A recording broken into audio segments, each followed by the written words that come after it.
Okay, so this is my RC boat I designed. This is well, it's originally going to be a floating tank design, so it's going to be a bit like a 50-50 vehicle. So these are where the suspension is going to mount onto. There's going to be like oscillating axles. I think that's the correct name for it. Oscillating bogies, actually, is what we call it on like a scene recorder. So that's why it's quite an unusual shape for a boat. That is for a reason. So yeah, I designed this quite a long time ago. It took quite a long time to print. These are actually at the time my longest prints. I think they still are. Because this I think was about 8 hours and this about 8 hours as well actually. But this only required quite a little amount of support for them out there. You can just feel where it was.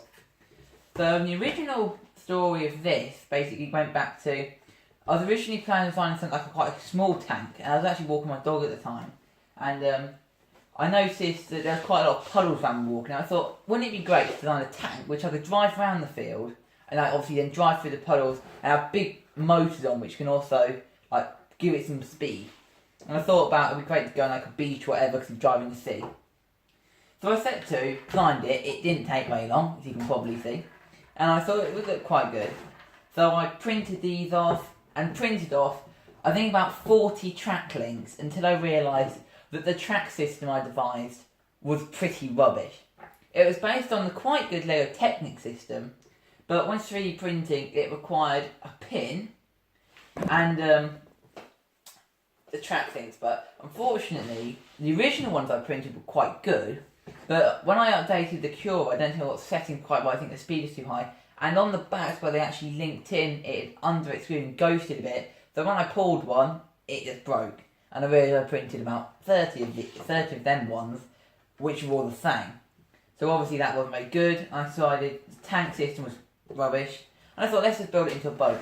So unfortunately, both the outer motors were broken, which is actually annoying. Because I did have this running, but one of them broke down, one of them just fell off. Well, I actually removed it because I didn't want it getting damaged at the moment. So the hull I think is about 15% infill because it is quite good and I didn't want to waste my filament. And this is actually a weight, if you can see that, it's like a weird wooden thing. That's a weight because it's quite heavy. Flashy, good boy.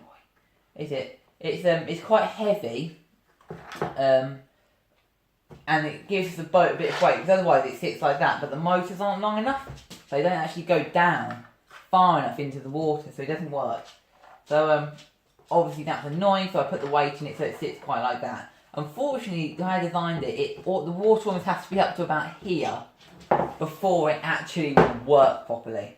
Which obviously is a design fault, so I need to probably reprint some part. It's that sort of rule of first time always fails, but unfortunately I only like making things one time, so I usually change my ideas and what I want to build. So I use an SG90 servo, which has been waterproofed with Corrosion X. Not the HD, just a standard Corrosion X, because I couldn't get any of the heavy duty stuff.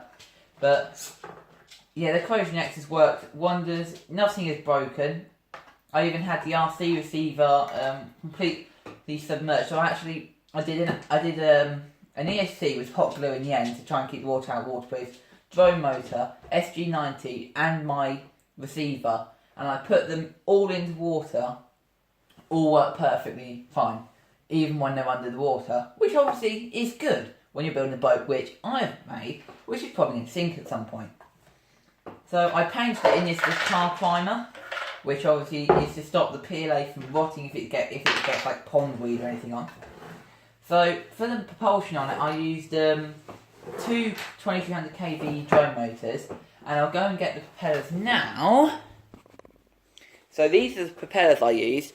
These are actually quite largely enlarged versions of the ones Peter Trippold designed for his RC lifeboat. And I really like Peter Trippold, and I actually thought I found this propeller I couldn't bother to design one, which was actually really good. Or I couldn't find one, and I looked on the design which I downloaded, so I actually made it. And I thought I'd do it, so I enlarged it. The hole was actually just a tiny bit too small when I enlarged it, which was perfect. So I just drilled it out, drilled an extra hole in the side, bolted it onto the shaft. That's all done. This is like a Meccano bolt. But anyway, that's pretty much all about this, I think, actually. Yeah, just standard drone equipment, really, making this. I might do a build video to show people how this actually built at some point in the future. Anyway,